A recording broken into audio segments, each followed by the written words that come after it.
Today we will learn about the principle of prevention of diseases. You must have heard that prevention of disease is better than cure. Do you know why it is said? Think. Let us tell you. This is said to be because there are 3 limitations to recover from any infectious disease. The first is that once someone has a disease, there is a lot of loss of their body functions, due to which they are not fully recovered. Secondly, even if the treatment is proper, the patient may have to rest in bed for a long time. That means the treatment can take a long time. And third is, an infected person can become a source of spread of disease in other people. This increases the difficulty. Therefore, prevention of diseases is better than treatment. Now, let us see what is the principle of prevention of diseases. There are 2 methods of prevention of diseases: general and disease specific. The common method of preventing infection is to stay away from the patient. For example, one should stay in open spaces and away from crowded places to avoid microorganisms spread by air. Fresh water should be drunk to avoid microorganisms spreading by water. For this, measures are taken to kill the microorganisms present in the water. One must live in a clean environment to avoid vector-borne microorganisms. For example, mosquitoes do not breed in a clean environment. This reduces the chances of getting diseases which are spread by mosquitoes. Therefore, hygiene is essential to prevent infectious diseases. And infectious diseases can be prevented by public cleanliness methods. This reduces the infectious cause of diseases. You might have noticed that if one member of family has a cold, then other family members may also get a cold. But in fact, not all members have a cold. Do you know the reason behind this? Think. Let us tell. Our body has an immune system which fights with microorganisms and protects the body. As soon as a microorganism enters our body, some cells become active. They kill the microorganisms so that we do not get a disease. Immune cells kill the disease-causing microorganism before the infection spreads.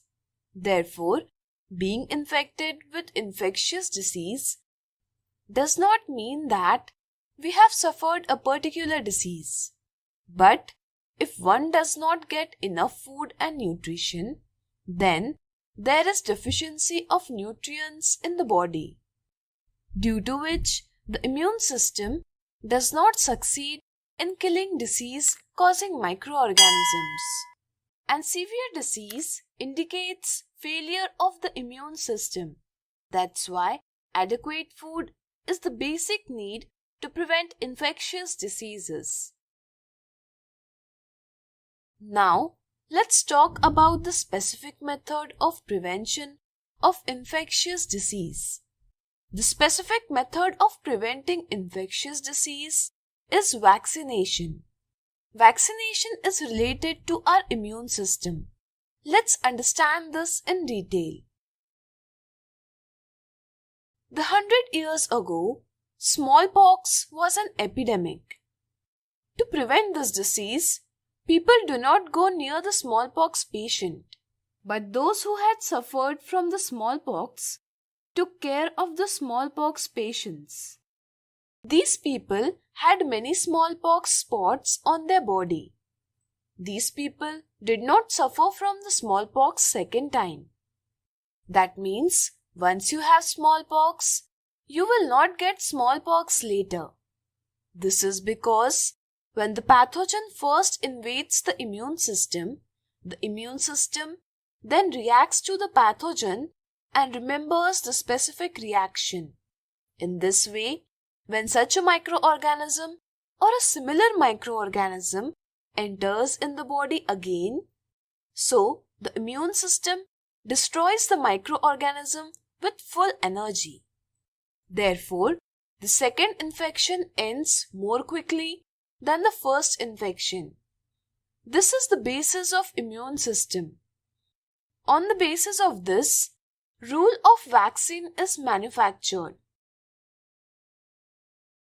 When the vaccine is applied to a person, this action is called vaccination.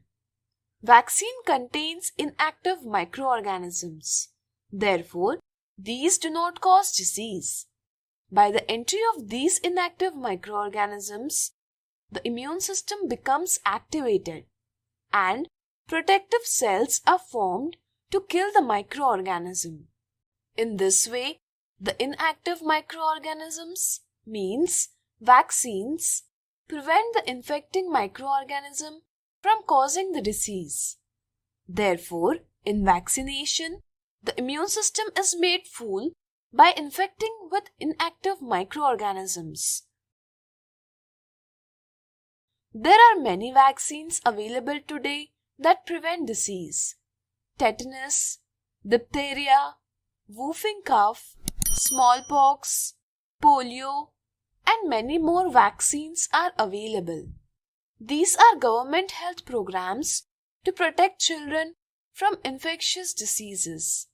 These health programs should be available to all. Therefore, for the prevention of any infectious disease, everyone should practice public hygiene and vaccination. So today we have learned about the principle of prevention of diseases.